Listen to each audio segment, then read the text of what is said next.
एक राजा था, उसके कोई पुत्र नहीं था। राजा बहुत दिनों से पुत्र की प्राप्ति के लिए ईश्वर से उम्मीद लगाए बैठा था। वक्त बीतता गया लेकिन पुत्र की प्राप्ति नहीं हुई। तब राजा के सलाहकारों ने राजा को तांत्रिकों से सहयोग लेने को कहा। राजा तांत्रिकों से मिला। तांत्रिकों की तरफ से राजा को सुझाव मिला कि यदि किसी बच्चे की बलि दे दी जाए तो राजा को पुत्र की प्राप्ति हो सकती है।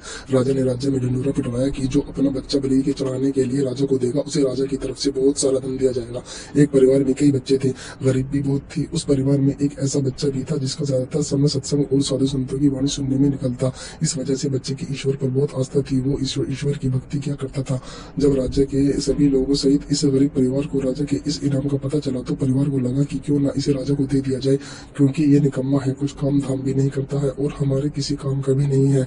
हमारा तो पेट भरता नहीं, कहाँ तक इसे बैठा कर खिलाते रहे। और फिर इस एक बच्चा कम हो गया तो क्या फर्क पड़ता है, इसे देने पर राजा प्रसन्न होकर हमें बहुत सारा धन देगा। इतना सोचते ही बच्चा राजा को दे दिया गया। राजा ने बच्चे के बदले उसके परिवार को काफी धन दिया। राजा के तांत्रिकों द्वारा बच्चे की बलि देने की तैयारी हो गई। राजा को भी बुला लिया गया।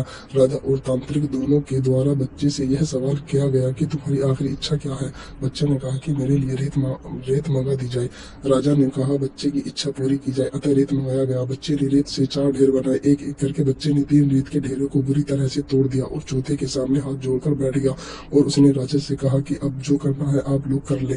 यह सब देखकर तांत्रिक डर गए और उन्होंने बच्चे से पूछा, पहले तुम यह बताओ कि तुमने क्या किया और क्यों किया। राजा ने भी यही सवाल बच्चे से पूछा तो बच्चे ने कहा कि पहली ढेरी मेरे माता पिता की थी, मेरी रक्षा करना उनका कर्तव्य था, परंतु उन्होंने अपने स्वार्थ और लालच से अंधे होकर ममता की बलि दे दी। कर्तव्य का पालन न करके पैसे के लिए मुझे बेच दिया, इसलिए मैंने ये ढेरी तोड़ दी। दूसरी ढेरी मेरे सगे संबंधियों की थी, परंतु उन्होंने भी मेरे माता पिता को नहीं समझाया, अतः मैंने दूसरी ढेरी को भी तोड़ दिया। और तीसरी ढेरी है राजन आपकी थी, क्योंकि राज्य की प्रजा की रक्षा करना राजा का ही धर्म होता है, परंतु जब राजा ही अधर्म के मार्ग पर चलकर मेरी बलि देना चाह रहा है तो यह ढेरी भी मैंने तोड़ दी। और चौथी ढेरी मेरे ईश्वर की है। अब सिर्फ और सिर्फ अपने ईश्वर पर ही मुझे भरोसा है, इसलिए यह ढेरी मैंने छोड़ दी है। बच्चे का उत्तर सुनकर राजा अंदर तक हिल गया। मन ही मन राजा तर्क करने लगा, विचार करने लगा कि ये मैं कैसा अधर्म करने जा रहा हूँ। भला अधर्म के रास्ते पर चलकर मुझे पुत्र की प्राप्ति कैसे हो सकती है। इतना सोचते ही राजा ने अपने मन से बच्चे की बलि देने का विचार निकाल कर फेंक दिया।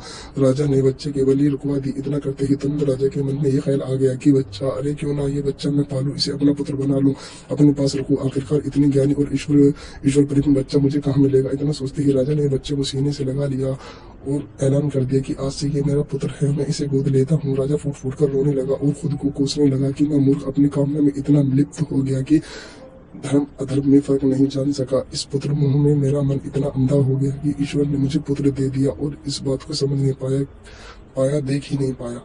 वीडियो को